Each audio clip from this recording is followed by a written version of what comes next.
வணக்கம். பாலும் தெளிதேனும் பாகும் பருப்பும் இவை நாளும் கலந்துனக்கு நான் தருவேன் கோலம் செய்.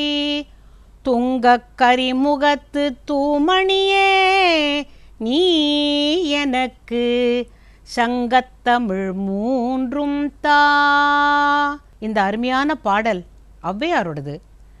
அவ என்ன சொல்றான்னா, பால், தெளித்தேன், பாகு, பருப்பு இந்த நாலும் நான் உனக்கு தரேன், நீ எனக்கு சங்கத்தமிழான இயல், இசை, நாடகம் இந்த மூன்றையும் தா அப்படின்னு சொல்கிறதாக நம்ம பொதுவாக அர்த்தம் சொல்லுவோம்.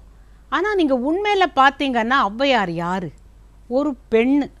அவள் சாமர்த்தியமாக வார்த்தையால் விளையாடியிருக்கா. பால் தராளாம், தெளித்தேன் தராளாம். ஏன் பிள்ளையாரப்பா உன்னால் பாகை சாப்பிட முடியுமா? பருப்பை நீ தனியாக சாப்பிட்லாம், பாகை சாப்பிட முடியுமா? அவள் எவ்வளவு கெட்டிக்காரி!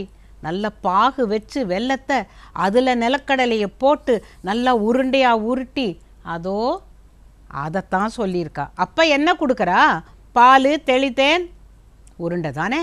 அப்போ இந்த மூணுக்கு அவள் கேட்குற மூணு சரியாக போச்சு.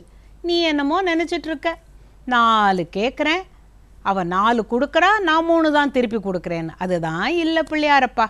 சரி, முதல்ல யார் பிள்ளையார் குட்டிக்கிட்டாங்க அந்த கதையை சொல்லலாம். ஒரு முறை அகஸ்தியர் என்ன பண்ணாராம், காவிரி கொஞ்சம் அகம்பாவமாக பேசினதுனால அந்த காவிரி நதியெல்லாம் அவர் கையில் ஒரு கமண்டலம் வச்சுருந்தார். கமண்டலம் அப்படின்னாக்கா அதில் அப்படி ஒரு மூக்கு இருக்கும், ஒரு செம்பு மாதிரி இருக்கும். அதில் காவிரி தண்ணியை நல்லா அடைச்சி வச்சு அதை கிட்ட வச்சுட்டு அவர் பூஜை பண்ணிகிட்டு இருந்தாராம். அப்போ இந்திரன் வந்து சீர்காழியில் பூஜை பண்ணிகிட்டு இருந்த பொழுது அவனுக்கு நந்தவனத்தில் தண்ணியே இல்லை, பூக்களே மலரலை. உடனே நாரதர் போய் விநாயகர்கிட்ட, நீ போய் ஒரு காக்கம் ரூபத்தில் போய் அந்த விநாயகர் உருவத்தை மறைச்சிக்கிட்டு காக்காவாக போய் அந்த கமண்டலத்தில் இருக்கிற தண்ணியை கவுத்து விட்டுறணும், அது எல்லா இடத்துலையும் பரவிடும், சீர்காழியில் போய் அப்புறம் அந்த இந்திரனுக்கு பூவெல்லாம் கிடைக்கும்னு சொன்ன உடனே சரி அப்படின்னுட்டு விநாயகர் போனாராம். அப்போ அகஸ்தியர் பூஜையில் உட்காந்துருந்த போது இவர் மெதுவாக அந்த கமண்டலத்து மேலே உட்காந்தாராம். என்னமோ சத்தம் கேட்குறதேன்னுட்டு அகஸ்தியர் கண்ணை திறந்து பார்த்தா கமண்டலத்து மேலே ஒரு காக்கா சூ அப்படின்னு விரட்டினாராம். அந்த சூன்னு விரட்டுறதுக்காக தான் காத்துட்டு இருந்தார். அப்படியே காலால் அந்த கமண்டலத்தை தட்டி விட்டுட்டு எல்லா தண்ணியும் கொட்டிடுச்சான் வெளியில். நிறைய இடங்களுக்கு அப்படியே பரவிடுச்சான் காவிரி. அகத்தியருக்கு ஒரே கோபம்.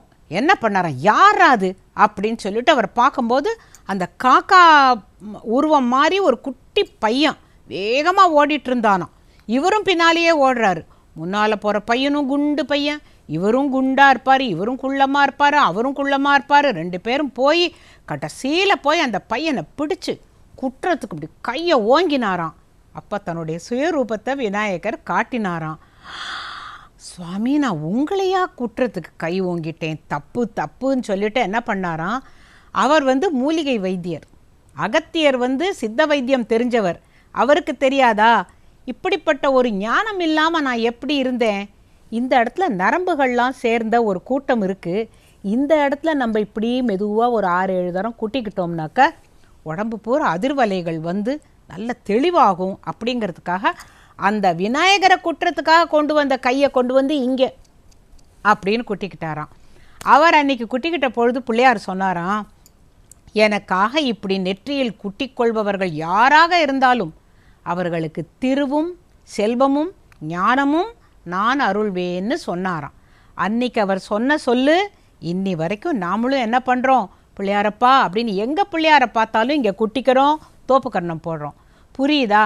இப்போது இது எல்லாத்துக்கும் ஒரு கதையை நம்ம முன்னோர்கள் சொல்லி வச்சாங்க. ஏன் சொல்லி வச்சாங்கன்னா, ஒரு கதையாக கேட்குற பொழுது நம்ம மனசில் பதியும். பிள்ளையாரை பார்த்தா ஏன் குட்டிக்கிறோங்கிற விஷயம் தெரியும். தெரியாமல் எங்கள் அப்பா குட்டிக்கிட்டாரு நானும் குட்டிக்கிறேன் அப்படிங்கிறது இல்லை. விஷயம் தெரிஞ்சு எல்லா காரியத்தையும் செஞ்சோம்னா அதை விக்னம் இல்லாமல் நடத்துறதுக்கு தான் அவர் இருக்காரே. யார்? நம்ம பிள்ளையார்.